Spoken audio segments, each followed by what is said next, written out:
Assalamu alaikum, урматтуу кыргыз элим. Бул мен Тимур Сабырбеков, Афган согушунун ардагери. Кезектегидей эле бүгүн дагы ошол өзүмдүн каналыма чыгып, сиздерге өзүмдүн оюмду айтууну чечтим. Урматтуу кыргыз элим, мен ошол кыргыз мамлекетибиздин тетиги Акаевдин доорунан баштап ушуга чейин кандай бизде событиялар болгон, ошонун баарын жакындан билген жаран катары өзүмдүн оюмду айтып кетким келди. Ошондон бери биз эмне болдук? Ар кандай кыйынчылыктар болду. Бардык нерсенин баары ушул мамлекеттин башчысына байланыштуу.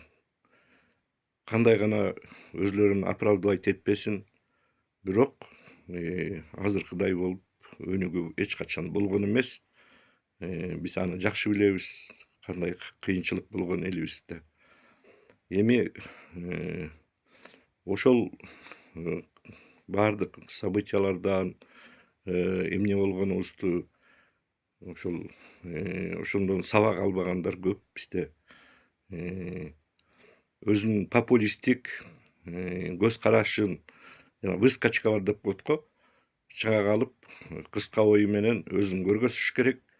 Жанагындай элди будоражить этип, ар кандай жана блогер деп коет го, чет өлкөгө отуруп алып бир жерден мындай болуп атат, тиягыбыз мынтип атат, экология же болбосо Кытай каптап кетти, өлдүк, бүттү, тиги бу деп элдин баарын будоражить эткен бир туура эмес ой жүгүрткөн бир жарандарыбыз бар да.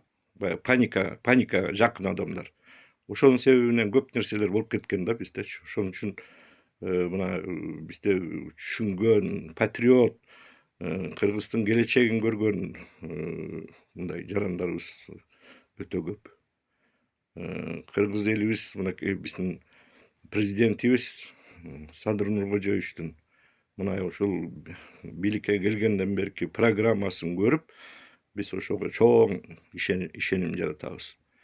Мен лично, как Афган согушунун ардагери, мен как мугалим катары мен Садыр Нуркожоевичке ушунчалык ишенем. Кылып аткан иштерин баарын өзгөсү менен көрүп, ошого Кыргызстандын келечегин көрүп атам. Бизде жакшы нерселер болуп атат азыр. Мынакей жанагындай чоң долбоорлор ишке ашып атат, Кудай буюрса. Кытай, Өзбекстан, Кыргызстан жана темир жолдоруна баардык ошол иш башталды. Мынакей эң чоң долбоорубуз Камбар ата КЭСи, мына энергетикадан зависимый болбой калабыз. Жанагындай чоң мамлекеттер көптөгөн бүгүн эмесине мүчө болдук.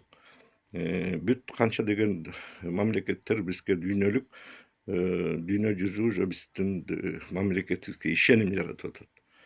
Анан ошон үчүн мынакей азыр жакын арада ушул эме саммит болгон жатат, Шанхайский. Анда дагы бүт лидерлери келет экен, 21 мамлекеттен. Ошолордун баары тең биздин Кыргызстаныбызга ошо өнүгүү жагына бир жол ачат деген жакшы ойдомун да. Анан кийин жанагындай болуп будоражить этип, элибизди ар кандай эмени койгула жигиттер. Андайды токтотуш керек. Биз баарын көргөнбүз, согушту да көргөм мен. Баардыгын тең. Эң боевой подразделение разведортада болгом, тем более Афганда. Тиги дүйнөгө барып келгенмин, ранение алып тяжелый. Так что согуш эмне экенин, кандай эмеде калабыз, анын баарын тең жакшы билем мен. Ошон үчүн бизге, элибизге тынччылык керек. Анан кийин жарандарыбыз, түшүнгөн жарандар мынакей ушул программаны Садыр Нуркожоевич Жапаровдун президентибизди колдоп, жакшы жакка умтулушубуз керек. Ошол менин айтарым. Анан кийин эле коркуп эле ар кандай тияк биякты айта бергенде болбойт. Мына мисалы министр, внутренних ички иштер министрлиги, ал өзүнүн так ишин жакшы билет. Иштеп атат, көргөзүп атат. Тиги президентский аппарат, ал жагы дагы ар бир жанагы сельский хозяйство боюнча мынакей Ет жаган болсо мынакей атайын көчмө жанагындай магазиндерди ошо ачып элибизге жакшы кам көрүп атат. Бул жаманбы? Кайра биз ошого сүйүнүп баардыгыбыз жакшы жашоо эмеге умтулушубуз, оюбузду оңдошубуз керек. Эң биринчи оюбузду тазалап. Ошол урматтуу туугандар, замандаштар, элибизде тынччылык болсун, өнүгүп өскөн мамлекет бололук. Ошо баарыбыз бирге бололук. Келечегибиз кең болсун. Ошол баардык жакшылыктарды сиздерге каалайм. Тимур Сабырбеков, Темирбек, Афган согушунун ардагери. Рахмат.